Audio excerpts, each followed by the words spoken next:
परीक्षा जंक्शन की प्लेटफॉर्म में आप सबको स्वागत है। मैं हूँ एडुकेटर शरण्या और आज की जो क्लास में हम पढ़ेंगे वो है स्केलेटल सिस्टम के ऊपर। तो ह्यूमन जो स्केलेटल है उसमें कितनी हड्डियां होती है, वो कहाँ कहाँ पे प्रेजेंट है, उसके नाम क्या है एंड ऐसे ही सिमिलरली और कौन से प्राणी में इस तरीके की स्केलेटन मिलते हैं, ये सब के बारे में आज हम डिटेल्स में बात करेंगे। तो परीक्षा जंक्शन एक ऐसा प्लेटफॉर्म है जहां पे आपको फ्री में ये सारे वीडियोस मिलेगा। इसके लिए आपको बस ये करना है कि वीडियो को लाइक करना है, शेयर करना है, इसको सब्सक्राइब करना है और पूरे वीडियो को जरूर देखना है ताकि आपको इस सब टॉपिक के ऊपर जो भी कंफ्यूजन है वो क्लियर हो जाए। तो स्केलेटल सिस्टम क्या है? ये हमारे बॉडी में जो फिजिकल स्ट्रक्चर होती है उसे डिटरमाइन करते हैं, या फिर जो हमारे बॉडी में पूरा जो स्ट्रक्चर है वो किस तरीके से देखना चाहिए, कितना बेंड होना चाहिए, वो कितना सीधा होना चाहिए, ये जो पूरा स्ट्रक्चर होती है कौन देखता है? स्केलेटल सिस्टम देखता है। ये बेसिकली कनेक्टिव टिश्यू से बनते हैं। तो कनेक्टिव टिश्यू क्या होती है कि हमारे बॉडी में जो जो कनेक्शन का काम करता है वो सारे कनेक्टिव टिश्यू है। तो कनेक्शन का कौन काम करता है? एक तो ब्लड करता है, दूसरा लिम्फ करता है, नर्व सेल्स करते हैं, मसल सेल्स करते हैं, ये हड्डियां भी करती है, तो बोन्स भी करते हैं। तो ये 5 इस तरीके की कनेक्टिव टिश्यू कहा जाता है जो एक ऑर्गन से दूसरे ऑर्गन पे या फिर एक बॉडी के एक पार्ट से दूसरे पार्ट में कनेक्शन की तरह काम करता है। ओके, तो स्केलेटल मसल सिस्टम को ऑस्टियोलॉजी के अंदर पढ़ा जाता है। जो हड्डी की स्टडी होती है उसके अंदर इसे पढ़ा जाता है। तो ये हमारे एक बॉडी में टोटल मसल स्केलेटल सिस्टम है जहां पे ऊपर जो स्कल है उसे क्रेनियम कहते हैं, नीचे की जो हड्डियां होती है, मुंह के नीचे जबड़े की जो हड्डी होती है उसे क्या कहते हैं? उसे मैंडिबल कहते हैं। इसके बाद जो कंधा होती है वहां पे होती है क्लैविकल स्कैपुला, फिर हाथ में होती है ह्यूमेरस, हाथ जो नीचे की तरफ होती है ये क्लैविक, इसे रेडियस आल्ना कहते हैं। ये सारे डिटेल्स हम पढ़ेंगे। फिर रीढ़ की हड्डियां होती है और पीछे स्टार्नम, सामने की तरफ स्टार्नम होती है। फिर ये हिप रीजन की हड्डियां होती है जिसे प्यूबिस या फिर प्यूबिस, सैक्रम, इलियम, ये सारे पार्ट्स होते हैं। वो हमारे रिस्ट में जो होती है उसे कार्पल कहते हैं, जो पम में होती है उसे मेटाकार्पल्स कहते हैं। हाथ में जो उंगलियां होती है दीज आर कॉल्ड फैलेंजेस, इसे डिजिट भी कहा जाता है। वैसे ही जो थाई की हड्डी है उसे फीमर है, नी की हड्डी को पैटेला कहते हैं, जो पैर की हड्डी है उसे टिबिया फिबुला कहते हैं एंड फिर नीचे एंकल की हड्डियों को टार्सल, मेटाटार्सल, इस तरीके से नाम दिया गया है। एंड स्पेसिफिकली हमें यह भी ध्यान रखना है कि हमारे कान के अंदर भी हड्डियां होती है जिसे मेलियस, इनका, स्टेपिस, ये 3 हड्डी है, 2-2 कान में, तो 3 पेयर यानी कि 6 हड्डियां होती है। और जो स्टेपिस होती है वो हमारे बॉडी में सबसे छोटी वाली हड्डी है। ओके, तो स्केलेटन 2 टाइप के होते हैं, एक है एक्सोस्केलेटन, एक है एंडोस्केलेटन। तो एक्सोस्केलेटन क्या होता है? जो हमारे बॉडी के बाहर है, हम उसे देख सकते हैं, इसे कहते हैं एक्सोस्केलेटन। और एंडोस्केलेटन हमारे बॉडी के अंदर होता है। तो system that determines the external physical appearance of an organism. तो एक्सटर्नल फिजिकल अपीयरेंस क्या होती है कि एक लड़की की बाल कितना लंबा है या फिर एक लड़के का बाल कितना छोटा है। तो ये जो हेयर की वजह से अपीयरेंस चेंज हो जाता है। कोई अगर टकला है तो उसके अपीयरेंस अलग होती है। तो बेसिकली देखने में वो कैसा लगता है ये हम एक्सोस्केलेटन से पता कर सकते हैं। तो it is formed from the fluid of dead cells. तो ये बेसिकली डेड सेल से बना हुआ रहता है एंड जब भी हम इसे टच करें या फिर इसको खींचे, स्क्रैच करें, तो वो कोई पेन नहीं होता बिकॉज इसमें नर्व सेल नहीं है, डेड सेल्स है सारे। तो इसमें नर्व सेल ना होने की वजह से कोई भी पेन की सेंसेशन नहीं होता है। जैसे कि जिस टाइम पे हम नाखून काटते हैं तो क्या हमें दर्द होता है? ऑब्वियसली नो, तभी हम इसे काट सकते हैं। या फिर अगर आप बाल काट रहे हैं तो क्या आपको दर्द होता है? नहीं होता है। बिकॉज आपके इसमें कोई भी नर्व की जो सेल है वो नहीं है। तो जैसे हेयर होती है, इसमें हम डिटेल्स में बात करेंगे कौन से एनिमल्स में किस तरीके की एक्सोस्केलेटन रहता है।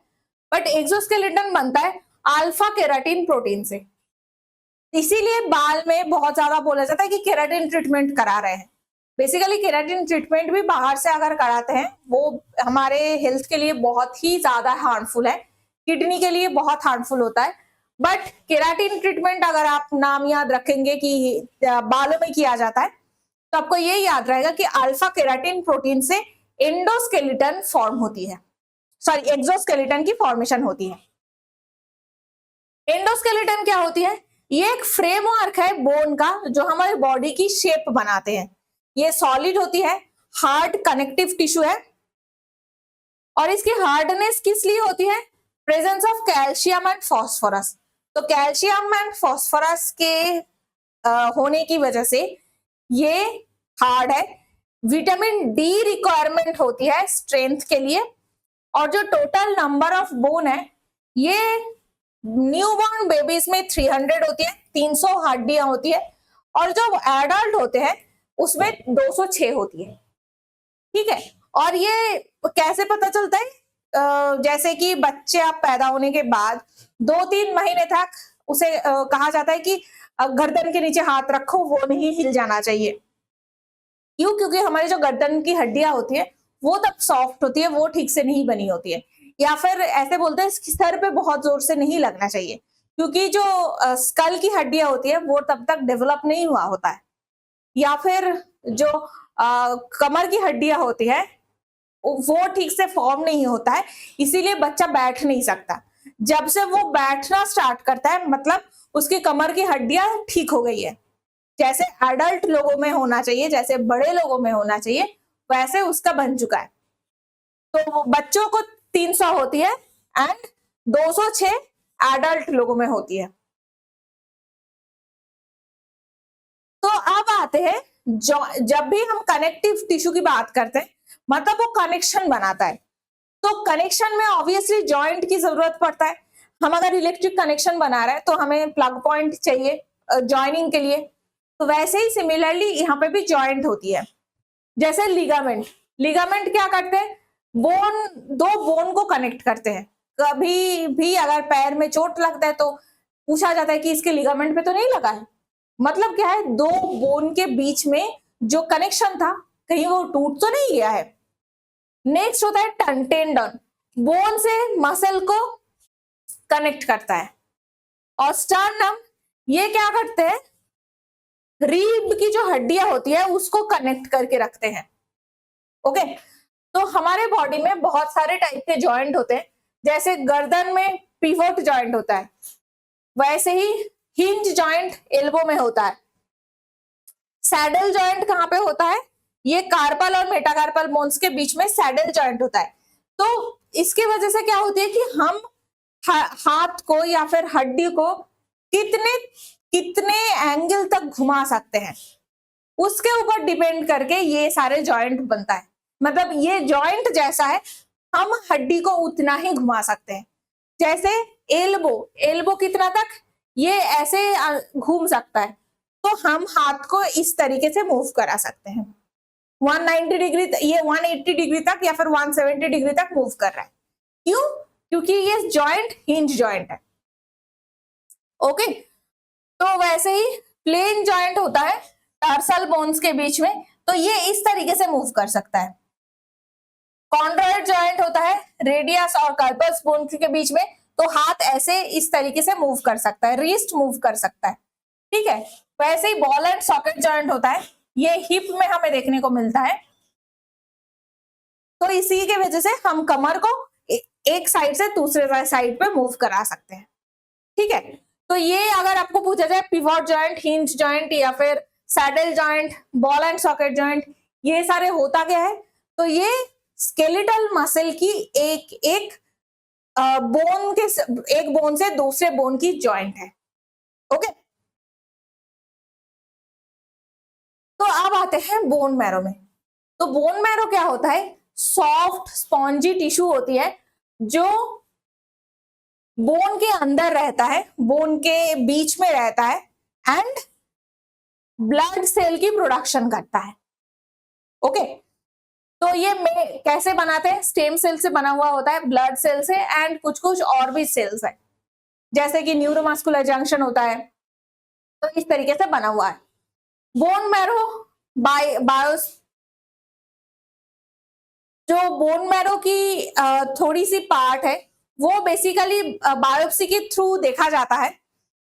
तो ये बायोप्सी में क्या देखते हैं कि बोन मैरो हेल्दी है कि नहीं, और वो नॉर्मल ब्लड सेल को प्रोड्यूस कर सकता है या फिर नॉर्मल ब्लड सेल को प्रोड्यूस होने के बाद उसका जो डेवलपमेंट है वो हो सकता है कि नहीं ठीक से, ये बायोप्सी के थ्रू पता चलता है। और अगर किसी को इस तरीके से ऐसा कोई बड़ा डिजीज है जो जैसे ब्लड की जो सेल्स है उसकी प्रोडक्शन ठीक से नहीं हो रही है, या फिर कोई दूसरे टाइप का डिजीज है जिसके लिए उसको बोन मैरो की जरूरत है, तो ट्रांसप्लांटेशन या फिर डोनेशन के थ्रू किसी के बोन मैरो को चेंज भी किया जा सकता है, दूसरों को दिया भी जा सकता है। जैसे लिवर प्लांटेशन होती है, जैसे किडनी डोनेशन होती है, वैसे बोन मैरो की भी डोनेशन हो सकती है। ठीक है, तो ये भी एक मेडिकल फील्ड का बहुत ही बड़ा आविष्कार है जिसके वजह से बहुत लोगों की जान बची है। तो बोन मैरो की लोकेशन, तो बेसिकली बोन मैरो किस तरीके से देखते हैं, ये स्पॉन्जी कंडीशन होती है।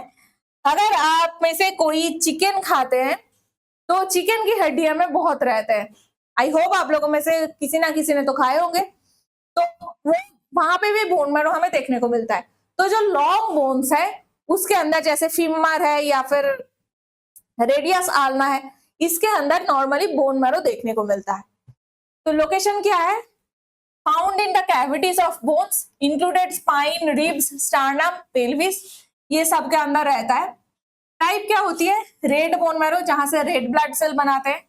येलो बोन मैरो जो फैट को स्टोर करता है।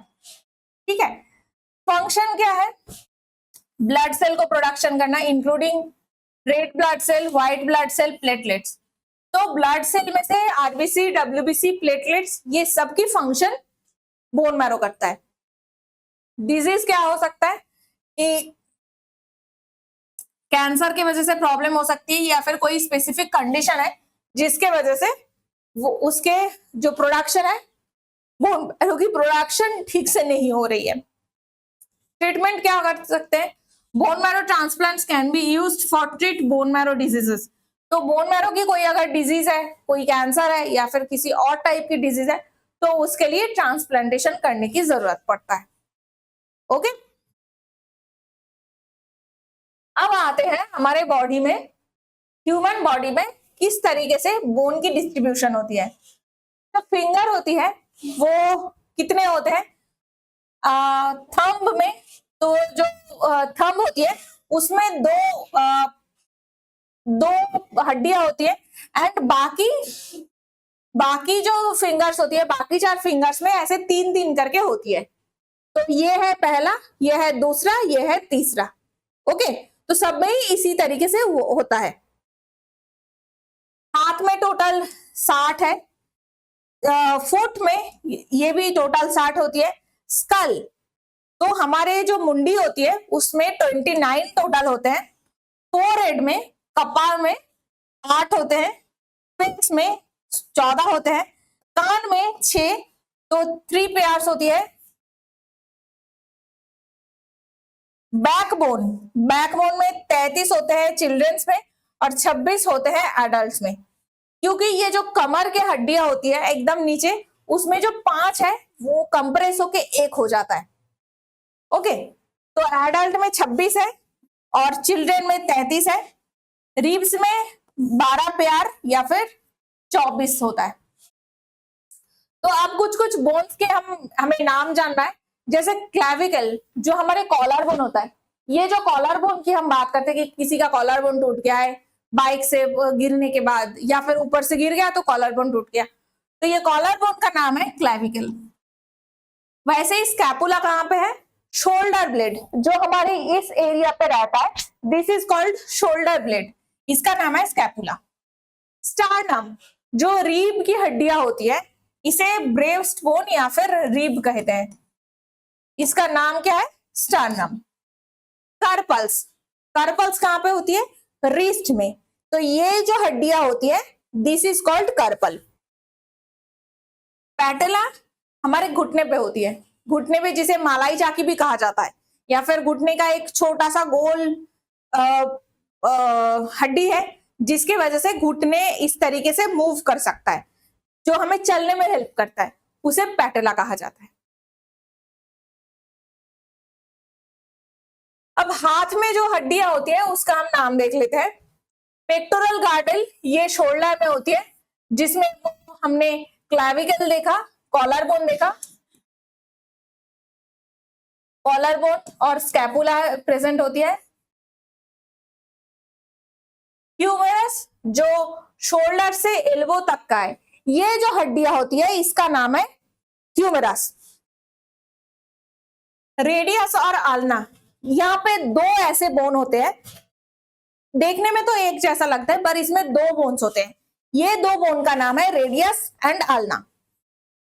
कार्पल्स ये रिस्ट का है, मेटाकार्पल्स पम, ये जो पम रीजन होती है यहाँ पे होती है मेटाकार्पल्स, और ये जो उंगली होती है दीज आर डिजिट्स, इसे कहते हैं फैलेंजेस। ठीक है, ये हमने क्या देखा? 14 था। तो कार्पल्स रिस्ट में है, मेटाकार्पल्स पम में है एंड फैलेंजेस फिंगर में है। वैसे ही ह्यूमन लेग में क्या क्या होती है? पेल्विक गार्डल जो कमर में हिप जॉइंट बनाते हैं, जिसके साथ हमारी पैर की हड्डियां जुड़ी होती है, वो होती है पेल्विक गार्डल। फिर आते हैं फीमर, जो थाई की हड्डी है उसे फीमर कहते हैं, ये लॉन्गेस्ट बोन है। फिर पैटेला नी में रहता है। फिर टिबिया फिबुला, जैसे कि हाथ में दो ऐसे बना हुआ था, वैसे ही पैर में नी के नीचे जो बोन है उसमें भी दो बना हुआ रहता है, जिसका नाम है टिबिया एंड फिबुला। फिर एंकल में रहता है टार्सल, एंकल के नीचे मेटाटार्सल, जो उंगलियां रहती है उसके पहले जो लेग पाम है उसमें मेटाटार्सल्स होते हैं। फिर फैलेंजेस जो फिंगर है। तो ये जो हैंड का स्ट्रक्चर है या फिर लेग का स्ट्रक्चर है, दोनों ही सिमिलर है। सिमिलर कैसे? पहले जो फीमर है या फिर ह्यूमेरस है सिंगल बोन है, उसके पहले स्ट्रक्चर बनाने के लिए हमारे जो बॉडी की मेन स्ट्रक्चर उसके साथ जुड़े रखने के लिए गार्डल है, ऊपर शोल्डर में पेक्टोरल गार्डल, नीचे पेल्विस गार्डल हिप में। फिर ह्यूमेरस और फीमर दोनों ही सिंगल बोन है। उसके बाद रेडियस अल्ना और टिबिया फिबुला ये दोनों ही डबल बोन है। फिर रिस्ट में होता है कार्पल, पैर में होता है टार्सल, फिर पाम के पास मेटाकार्पल होता है, और जो एंकल के बाद नीचे का जो पार्ट है उसमें मेटाटार्सल होता है, और दोनों ही फैलेंजेस सिमिलर है। तो ये जितने भी बोन होता है इसके बारे में आपको नाम जरूर जानना है। अब जो स्केलेटन्स हम पढ़ रहे थे उसके साथ साथ हमें और एक चीज पढ़ना है, डेंटल सिस्टम। ये क्या है? हमारी एंडोस्केलेटन का ही पार्ट है। तो एक एडल्ट ह्यूमन में 32 दांत मैक्सिमम हो सकता है। 32 दांत तो होता है, इसको स्पेसिफिकली हेटेरोडोंट कहते हैं या फिर एंड साथ में डाइफियोडोंट कहते हैं। हेटेरोडोंट का क्या मतलब होता है कि अगर हमें दांत हमारी देखा जाए तो हमें एक तरह की दांत नहीं होती, 4 अलग अलग शेप के दांत होते हैं, इसीलिए इसे हेटेरोडोंट कहा जाता है कि हर एक जो दांत है वो सिमिलर नहीं है। एंड डाइफियोडोंट का क्या मतलब होता है कि हमारे लाइफ टाइम में हमें एटलीस्ट 2 बार अलग अलग दांत दिखता है। जैसे एकदम जब बच्चों में होती है 1.5 साल 2 साल की बच्चे की जब दांत निकलते हैं तो उसमें क्या होती है? Milk teeth. फिर 9-10 साल के एज में वो गिरने के बाद एडल्ट टीथ आती है। तो 2 बार टीथ बनता है, इसीलिए इसका नाम क्या है? डाइफियोडोंट। और ह्यूमन टीथ की स्ट्रक्चर क्या होती है? एक होता है incisor, canine, premolar, molar. Okay, तो इसे क्या है, तो ह्यूमन टीथ की जो ये 4 वैरायटी है, इसीलिए इसे हेटेरोडोंट कहा जाता है। मिल्क टीथ होता है टोटल 20, और जो सेकेंड टाइम ग्रो होता है, एंड 12 ऐसे परमानेंट टीथ है जो एक बार ही ग्रो होता है। ठीक है, तो ये हमें याद रखना है। टाइप ऑफ टीथ कौन किस तरीके का काम करता है? इंसिजर फूड को काटने में यूज होता है। कैनाइन ये टीयरिंग मतलब फाड़ने में, चीड़ने में यूज होता है। ये कैनाइन से ही जो डॉग स्पीसीज होते हैं उसको कैनाइन फैमिली कहा जाता है, क्योंकि इसके जो टीयरिंग करने की दांत है ये बहुत ही ज्यादा डेवलप्ड होता है। जैसे उल्फ, जैसे भेड़िया होती है, जैसे कुत्ते होते हैं, जैसे हाइना होता है, वाइल्ड डॉग वैरायटी होती है, इन सब की जो कैनाइन दांत है ये बहुत ही ज्यादा डेवलप्ड होते हैं। इवन आपने अगर रिसेंटली जो एक उल्फ स्पीसीज की डी एक्सटिंक्शन कराई गई है, उसको भी कैनाइन स्पीसीज कहा जा रहा है। क्यों? क्योंकि उसके जो दांत है वो, कैनाइन जो दांत है वो बहुत ज्यादा डेवलप्ड है। ओके, नेक्स्ट आते हैं प्रीमोलर, ये चिविंग पे काम आता है, एंड मोलर ये भी चिविंग पे काम आता है। ठीक है, अब हमें एक चीज देखना है, डेंटल फॉर्मूला। तो डेंटल फॉर्मूला क्या होती है? हमारे मुंह के अंदर जितने भी दांत होते हैं वो एक स्पेसिफिक सीक्वेंस पे बना हुआ होता है, इसे डेंटल फॉर्मूला कहता है। तो डेंटल फॉर्मूला क्या होती है? 2 इंसिजर होगी, 2 इंसिजर होगी, उसके बाद कैनाइन एक होती है, उसके बाद प्रीमोलर एक होती है, उसके बाद सॉरी प्रीमोलर 2 होती है, एंड मोलर 3 होती है। तो ये जो फॉर्मूला है इसे डेंटल फॉर्मूला कहा जाता है। कैसे? जैसे कि 2 इंसिजर है, उसके बाद एक कैनाइन है, फिर 2 प्रीमोलर है एंड 3 मोलर है। सी, ये डेंटल फॉर्मूला है। तो हमारे जो मुंह है, हमारे मुंह के अंदर अपर जॉ के राइट साइड में जितने दांत है, अपर जॉ के लेफ्ट साइड में उतनी ही दांत है, सेम सीक्वेंस पे बनी है। वैसे ही लोअर जॉ में लेफ्ट साइड में जो दांत है, लोअर जॉ के राइट साइड में सेम दांत है, सेम सीक्वेंस पे बनी हुई है, and this is called dental formula. और जो बच्चे होते हैं उनमें ये जो 3 मोलर है, मतलब इस साइड की 3 मोलर, इस साइड की 3 मोलर, नीचे की 3 मोलर, नीचे की 3 मोलर, तो 3 3 6 3 9 3 12, ये जो 12 दांत होते हैं, 12 मोलर दांत एब्सेंट है। मिल्क टीथ जो होती है उसमें 12 परमानेंट टीथ एब्सेंट होती है। ये जो परमानेंट टीथ है दैट इज मोलर टीथ। और जो हमारी विजडम टीथ भी बनता है, हम कहते हैं कि बड़े होने के बाद बनता है, दांत में बहुत दर्द होता है, ये भी सारे मोलर टीथ ही होता है। ओके, तो आई होप इसको लेके और कोई डाउट नहीं होगा। नेक्स्ट आते हैं, डिफरेंट डिफरेंट ऑर्गेनिज्म में किस तरीके की एक्सोस्केलेटन होता है।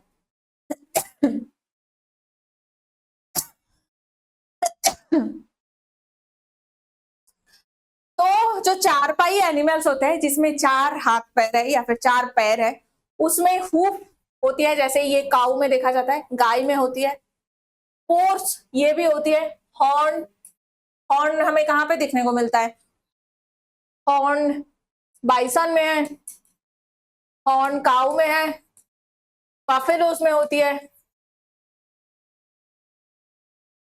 हेयर, हेयर हमें मंकीज में है, मंकीज में है, ह्यूमंस में भी बॉडी हेयर होती है। टस्क कहां पे देखने को मिलता है? एलिफेंट में होता है, वाइल्ड बोर में होती है। ओके, टूथ ये ह्यूमन में होती है। ठीक है, बर्ड्स में फेदर होते हैं, बर्ड के पैर में क्लॉज होती है, बर्ड के पैर में स्केल्स भी होते हैं। मोलास्क या फिर टॉर्टोइस में जो अपर शेल होती है वो एक्सोस्केलेटन है। फिशेस में स्केल्स होती है, मच्छी खाते टाइम हम स्केल्स को उठा लेते हैं ना, तो ये भी फिश में होती है। रेप्टाइल्स में क्या होता है, स्केल्स, क्लॉज, ये सारे होते हैं। ह्यूमंस में नेल है, हेयर है, टूथ है, ये सारे एक एक टाइप के एक्सोस्केलेटन है। ओके, तो that's it for the day. I hope skeletal system को लेके आपको और कोई डाउट नहीं होगा। इस तरीके की क्वेश्चंस पूछे जाते हैं, कई बार एग्जाम्स में पूछे गए हैं। तो अगर आपको वीडियो यूजफुल लगी है तो इसको लाइक कीजिए, अपने दोस्तों के साथ शेयर कीजिए। अगर आप हमारे साथ जुड़ना चाहते हैं तो परीक्षा जंक्शन यूट्यूब के साथ साथ Facebook, WhatsApp, Telegram, thread, Twitter, ये सारे प्लेटफॉर्म में आपके साथ मौजूद है। आप किसी भी प्लेटफॉर्म में हमारे साथ जुड़ सकते हैं।